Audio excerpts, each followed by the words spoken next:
Questions है, एक तार है जिसका प्रतिरोध जो है वो R है।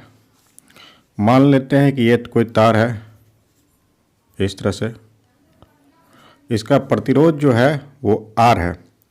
इसे काट करके जो है 4 भाग में बांटा गया, 1 2 3 और 1 4 हो गया। प्रारंभिक लंबाई मान लेते हैं कि इसका L था, पहले लंबाई L था और इसका प्रतिरोध जो है पहले R था। अब जो है प्रत्येक टुकड़े की लंबाई हो गया L/4, 4 बराबर भाग में बांटा गया है। तो कहा है कि प्रत्येक भाग का, जैसे इस भाग का प्रतिरोध क्या होगा, इस भाग का प्रतिरोध क्या होगा, चारों भाग का प्रतिरोध क्या होगा ये पता करना है और इसका आरंभिक प्रतिरोध से तुलना करना है। तो हम सभी इस चीज़ को जानते हैं कि R जो होता है वो समानुपाती होता है L का, ये हम लोग पढ़े हैं। अब जैसे कि L का वैल्यू अगर दी 4 भाग में बांट देंगे, या फिर इसको हम लोग R=L ऐसे भी लिख सकते हैं, या फिर इसको अगर दी हम लोग 4 से भागा दे दें, 4 अगर दी कर देते हैं तो ये भी, इसको भी 4 करना पड़ेगा। तो कहने का अर्थ हो गया कि प्रतिरोध जो है, प्रतिरोध ये जो है आरंभिक प्रतिरोध का 1/4 हो जाएगा। प्रत्येक भाग के प्रतिरोध की तुलना आरंभिक प्रतिरोध से करें तो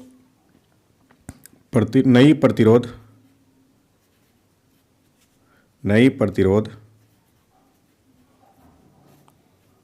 ये जो है 1/4 इंटू आरंभिक प्रतिरोध,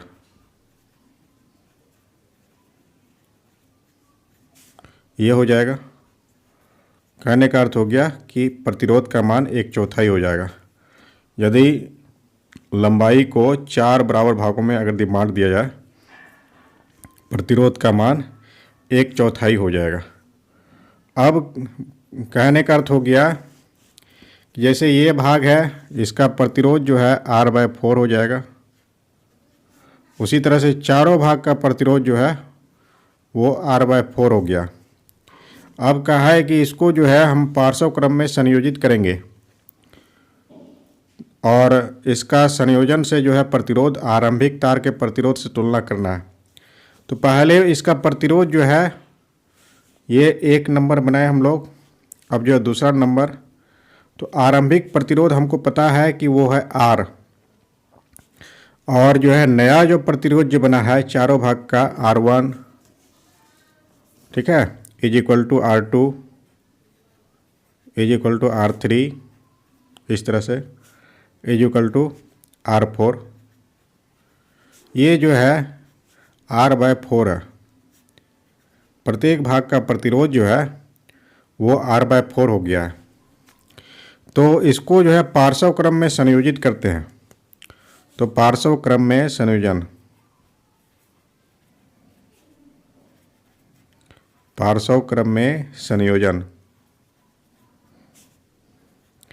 पार्श्व क्रम में संयोजन करने पर प्रतिरोध जो होता है, कुल प्रतिरोध जिसको हम लोग कहते हैं 1/R', इससे डिनोट कर देते हैं, = 1/R1 plus 1/R2 plus 1/R3 और प्लस 1/R4, ये हो जाएगा फॉर्मूला। तो इसमें से सबका वैल्यू रखेंगे हम लोग। वैल्यू कितना है, 1/R/4 ऐसे हो जाएगा, ठीक है।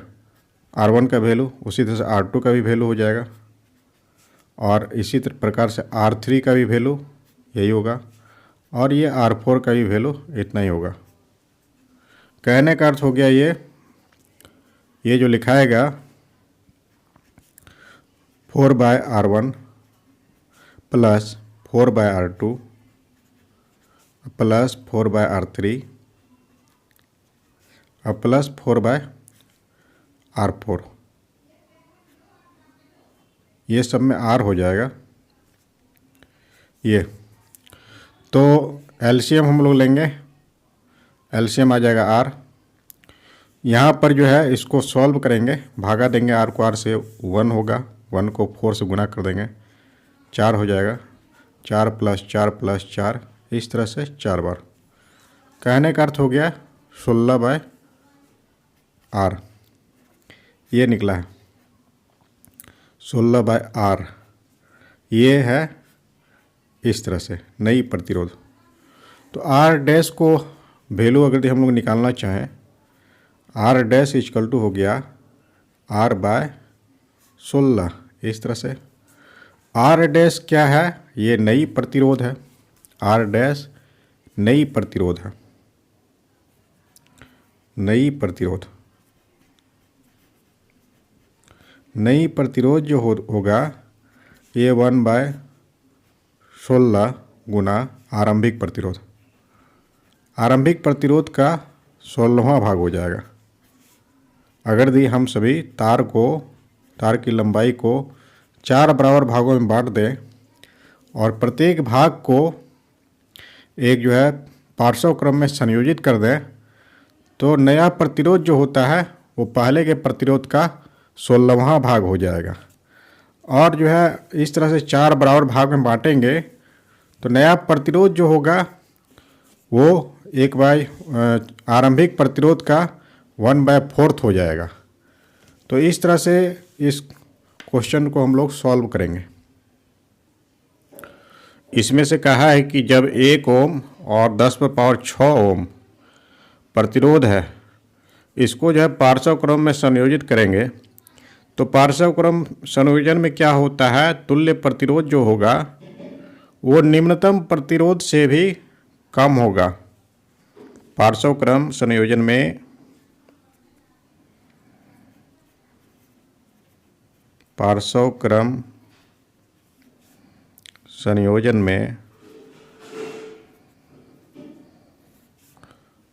तुल्य प्रतिरोध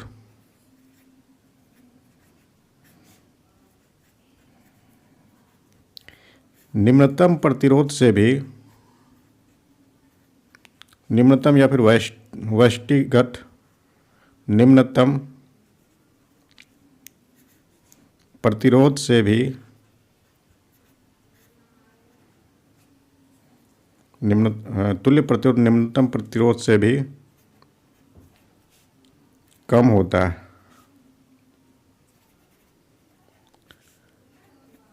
है, इस तरह से। तो यहाँ पर जैसे ए नंबर क्वेश्चंस में है, एक है 1 ओम और 10⁶ ओम है, तो इसमें से तुल्य प्रतिरोध का मान जो होगा, पार्श्व क्रम संयोजन है इसमें से, तो तुल्य प्रतिरोध जो होगा वो जो है 1 ओम से भी कम होगा। ये है। उसी प्रकार से बी में हम लोग देखते हैं, बी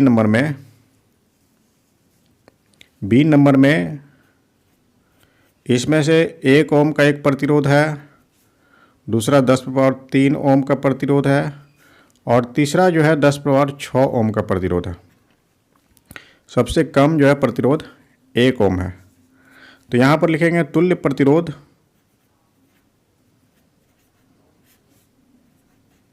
प्रतिरोध, इसका मान जो होगा वो 1 ओम से भी कम हो जाएगा। तो इसमें से यही हम सबको तुलना करना था तुल्य प्रतिरोध का। इसमें से 100 ओम का एक विद्युत लैंप है। विद्युत लैंप का प्रतिरोध जो है 100 ओम है। R1 इक्वल टू हो गया 100 ओम, इस तरह से हो गया। एक 50 ओम का विद्युत टोस्टर है, R2 हो गया 50 ओम। और एक जो है 500 ओम का एक जल फिल्टर है, R3 हो गया ये 500 ओम। और V का वैल्यू, विभवांतर का वैल्यू 200 वोल्ट दिया हुआ है। इसको जो है पार्श्व क्रम में संयोजित किया जाता है। तो एक विद्युत स्त्री है जिसको प्रतिरोध प्राप्त करना है और इसी समान स्रोत से इसको संयोजित किया जाता है। उतना ही धारा वो लेता है विद्युत स्त्री जितना कि तीनों ये युक्ति विद्युत धारा लेता है।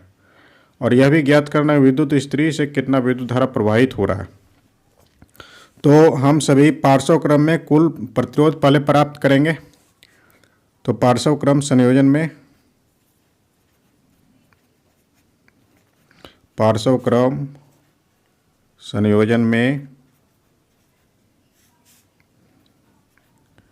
ठीक है, क्या होगा इसमें से 1/r is equal to 1/r1 और प्लस 1/r2 और प्लस 1/r3, इस तरह से हो जाएगा।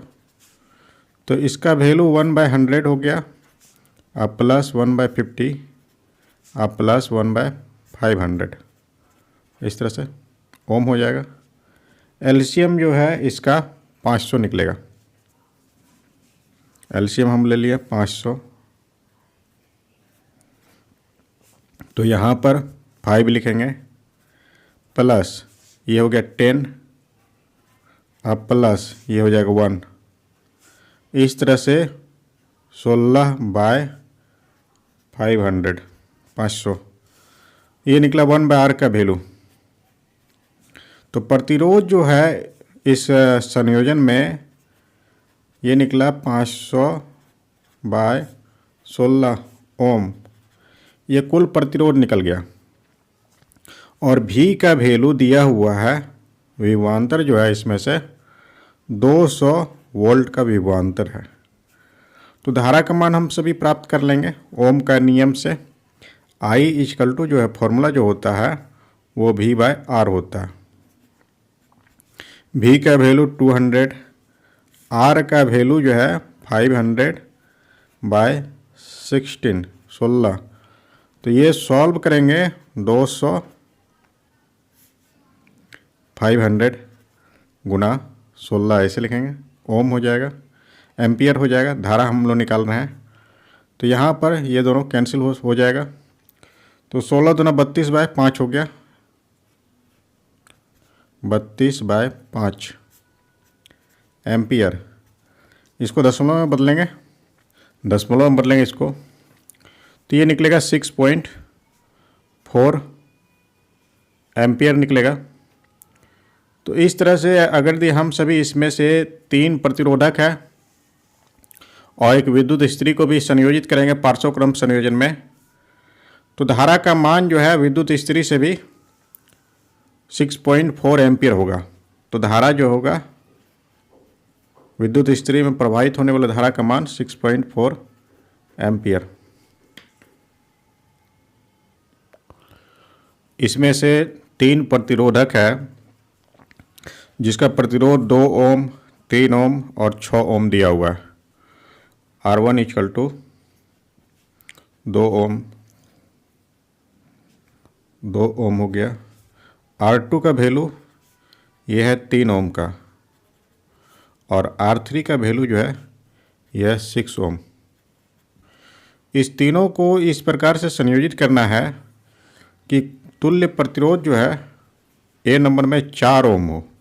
किस प्रकार से संयोजित करेंगे? तो अगर यदि हम सब इस दोनों को जो है पार्श्व क्रम में संयोजित करें, ठीक है, इस दोनों को पार्श्व क्रम में संयोजित करेंगे और फिर जो है जो निकलेगा तुल्य प्रतिरोध उसके साथ में इसको फिर हम लोग श्रेणी क्रम में संयोजित कर देंगे 2 ओम को। तो सबसे पहले हम सभी इस दोनों को निकालेंगे। पार्श्व क्रम संयोजन में समतुल्य प्रतिरोध क्या निकलता है, तुल्य प्रतिरोध, और फिर जो है उसके साथ में इसको हम लोग श्रेणी क्रम में संयोजित करेंगे। तो R2 तथा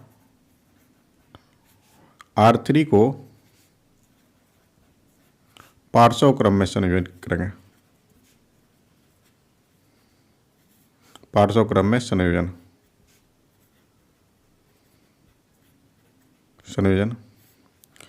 तो इसमें से क्या होगा 1/R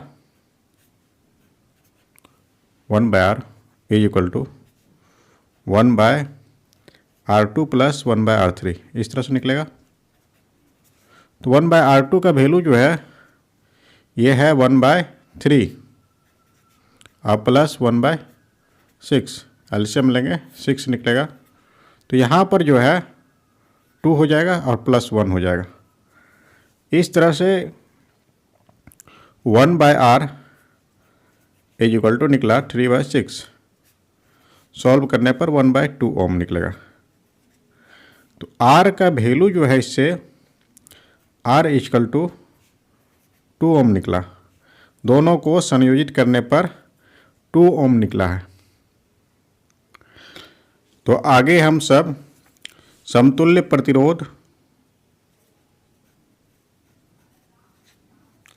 प्रतिरोध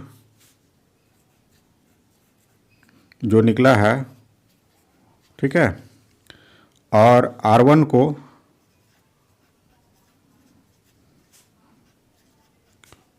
श्रेणी क्रम में संयोजित करने पर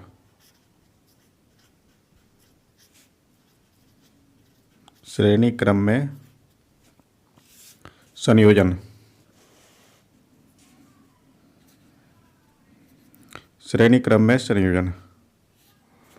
तो इसमें से कुल प्रतिरोध जो होगा उसको R' से डिनोट कर देते हैं। = हो जाएगा R + R1। R का वैल्यू जो निकला है 2 निकला है और R2 का वैल्यू वो भी 2 है। तो इस तरह से 4 निकलेगा। तो हम सभी को 4 ओम निकालना था। किस तरह से संयोजित करेंगे? तो हम सभी देखें कि R2 और R3 को पार्श्व क्रम में संयोजित करेंगे और फिर जो है उसको जो है जो समतुल्य प्रतिरोध निकलेगा उसको फिर हम लोग श्रेणी क्रम में संयोजित करेंगे। इस तरह से है।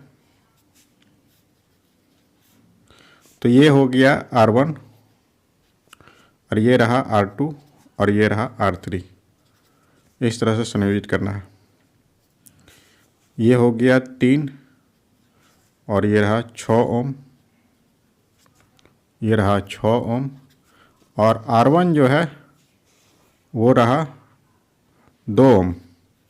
तो इस प्रकार से संयोजित करेंगे। अगला कहा इसमें से तीनों प्रतिरोधक को किस प्रकार से संयोजित करेंगे कि प्रतिरोध जो है कुल प्रतिरोध 1 ओम प्राप्त हो। तो 1 ओम जो है इसमें से तीनों प्रतिरोधकों का प्रतिरोध से कम है। कहने का अर्थ हो गया कि तीनों को हम सभी पार्श्व क्रम में संयोजित करेंगे तभी जो है 1 ओम हमको प्राप्त हो सकता है। तो बी नंबर के लिए जो है लिखेंगे समतुल्य प्रतिरोध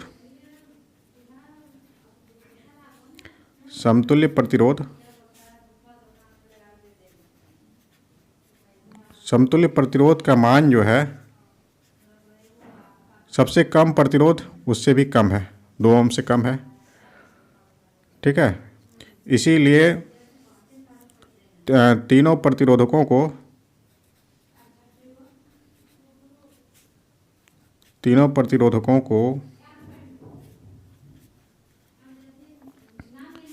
श्रेणी क्रम में संयोजित करने हैं। तीनों प्रतिरोधकों को पार्श्व क्रम